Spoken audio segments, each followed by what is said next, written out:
राम राम जी।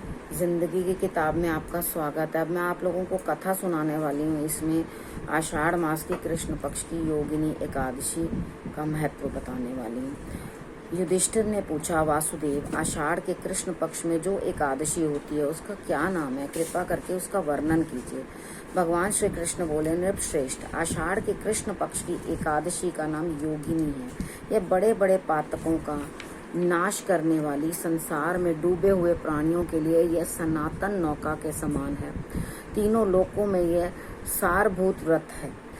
अलकापुरी में राजाधिराज कुबेर रहते हैं। वह सदा भगवान शिव की भक्ति में तत्पर रहने वाले हैं। उनका हेममाली नाम वाला एक यक्ष सेवक था जो पूजा के लिए फूल लाया करता था। हेममाली की पत्नी बड़ी सुंदर थी। उसका नाम विशालक्ष्मी था। यह यक्ष कामपाश में आबद्ध होकर सदा अपनी पत्नी में आसक्त रहता था। एक दिन की बात है, हेममाली मानसरोवर से फूल लाकर अपने घर में ठहर गया और पत्नी के प्रेम का रसवादन करने लगा। अतः कुबेर के भवन में ना जा सका। इधर कुबेर मंदिर में बैठा शिव के पूजा कर रहे थे। उन्होंने दोपहर तक आने की प्रतीक्षा की। जब पूजा का समय व्यतीत हो गया तो यक्षराज ने कुपित होकर सेवक से पूछा, यक्षो, दुरात्मा हेममाली क्यों नहीं आ रहा है? इस बात का पता लगाओ। यक्षों ने कहा, राजन, वह तो पत्नी की कामना में आसक्त हो अपनी इच्छा के अनुसार घर में ही रमन कर रहा है।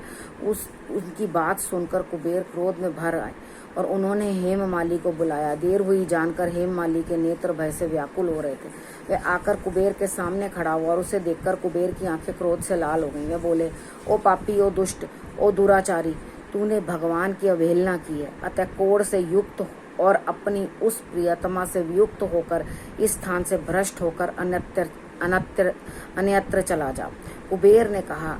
ऐसा कहने पर वह उसके स्थान से नीचे गिर गया। उस समय उसके हृदय में महान दुख हो रहा था। कोढ़ों से सारा शरीर पीड़ित था, परंतु शिव पूजा के प्रभाव से उसकी स्मरण शक्ति लुप्त नहीं हुई थी।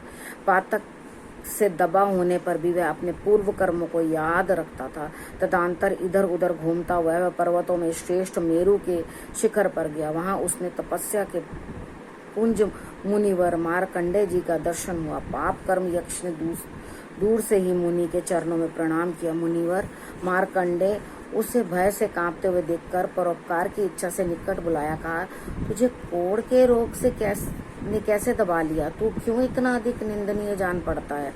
यक्ष बोला, मुने, मैं कुबेर का अनुचर हूँ। मेरा नाम हेममाली है। मैं प्रतिदिन मानसरोवर से फूल लेकर शिव पूजा के समय कुबेर को दिया करता था। एक दिन पत्नी सहवास के सुख में फंस जाने के कारण मुझे समय का ज्ञान ही नहीं रहा। अतः राजाधिराज कुबेर ने कुपित होकर मुझे श्राप दिया, जिससे मैं कोढ़ से आक्रांत होकर अपनी प्रियतमा से बिछड़ गया।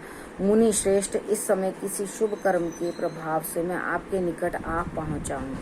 संतों का चित्त स्वभावतः परोपकार में ही लगा रहता है। यह जानकर मुझे अपराध के कर्तव्य का उपदेश दीजिए।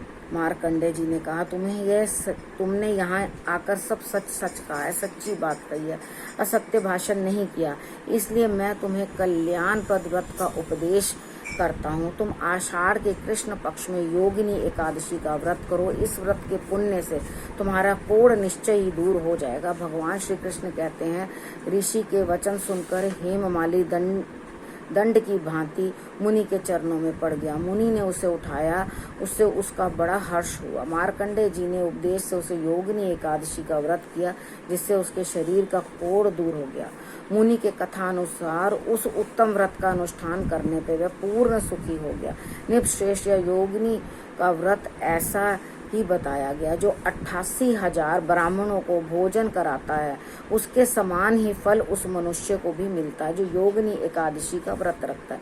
योगिनी महान पापों को शांत करने वाली और महान पुण्यों का फल देने वाली है। इसके पढ़ने और सुनने से मनुष्य सब पापों से मुक्त हो जाता है। ठीक है। अब इसके बाद जो है कौन सी एकादशी आएगी, यानी कि आफ्टर 15 डेज, तो शुक्ल पक्ष की देवशायिनी एकादशी। तब देव सो जाते हैं। ठीक है। तो इस एकादशी का सारा महत्व आपको मैंने बता दिया। अब जो हम अगली एकादशी आएगी उसका हम अगली एकादशी पे कथा करेंगे।